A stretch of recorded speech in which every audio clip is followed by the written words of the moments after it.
सभी को मेरा जय महाराज जी के। आज की जो महाराज जी के प्रेरणादायक विचार हैं, तुमने ही तो कहा था तुम्हारे बन रहेंगे, अब खुद ही क्यों इससे मुकरने लगे हो। तुमने ही तो कहा था अंत तक संग रहेंगे, बीच राह में ही क्यों अब मुड़ने लगे हो। चिर साथी जिसको बनाना था तुमको, उससे ही क्यों अब दामन छुड़ाने लगे हो।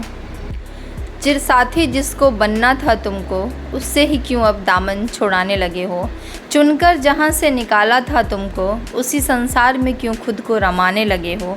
लौट आने की मेरी थी जो आस, अब तक उस आस को क्यों गंवाने लगे हो।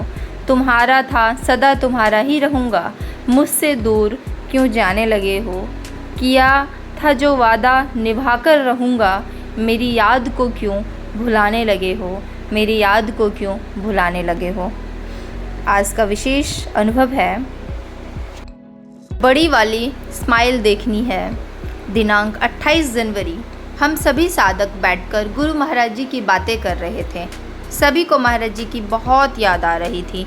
गुरु चर्चा करने के बाद जब मैं गुरु महाराज जी के स्वरूप को प्रणाम करने के लिए गई, तो मुझे स्वरूप में गुरु महाराज जी की आंखें बहुत रेड दिखाई दी। मेरी आई साइट थोड़ी वीक है और मुझे चश्मा लगा हुआ है। मुझे लगा कि शायद मैंने चश्मा नहीं लगाया है, इसीलिए महाराज जी की आंखें मुझे लाल दिख रही है। जब थोड़ी ही देर बाद रूम की लाइट्स ऑफ करने गई, तो अब तो गुरुदेव की आंखें पहले से ज़्यादा लाल दिखाई दे रही थी। एक पल के लिए तो लगा कि कहीं महाराज जी मुझसे नाराज़ तो नहीं हैं। उसके बाद मैंने थोड़ी देर के लिए साधना की और फिर सो गई। मैंने दिव्य स्वप्न में देखा कि गुरु महाराज जी सिंहासन पर विराजमान है और महाराज जी की आंखें बहुत लाल है। महाराज जी गंभीर स्वर में बोले, आज समाधि में गए मुझे 6 साल हो गए। अब केवल मेरी बातें करने से कुछ नहीं होगा, उन सब बातों को अब अपने कर्म में भी लाना होगा। जो कार्य मैंने तुम्हें करने के लिए दिया, उसे पूरा भी करना होगा। फिर महाराज जी ने कहा, तुम लोग तो स्वयं सत्संग सुनाते हो ना कि जब गुरु शिष्य से दूर होते हैं तो शिष्य का भीतर वैराग्य पैदा होता है, शिष्य के अंदर सद्गुण प्रकट होते हैं। मैं वही भक्ति भाव तुम लोगों के अंदर देखना चाहता हूँ। ध्यान रहे, सदैव आत्मचिंतन करते रहो, कहीं भीतर से भक्ति का पुंज खाली ना हो जाए। यदि तुम्हारे पास ही कुछ ना रहा तो उन्हें क्या दोगे। जो शांति कैसे प्रदान करोगे।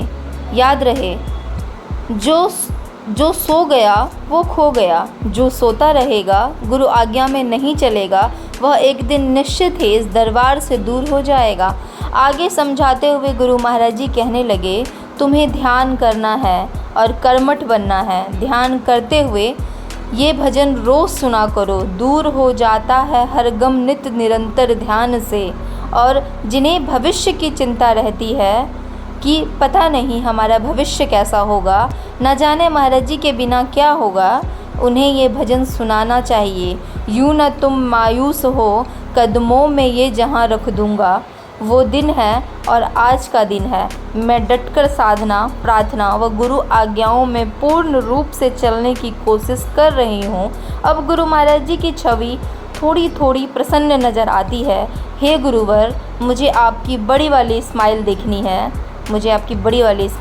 है। तो आप लोग समझ ही गए हैं कि महाराज जी की जो स्माइल है, महाराज जी तभी खुश होते हैं जब हम भक्त उनकी आज्ञाओं में चलते हैं। निरंतर ध्यान साधना, गुरु आज्ञाओं का पालन करना है और सारे अनुभवों को बहुत ही अच्छे से पढ़ना है और आगे भी हमें फॉरवर्ड करना है और शेयर करना है। सभी को जय महाराज जी के मेरा।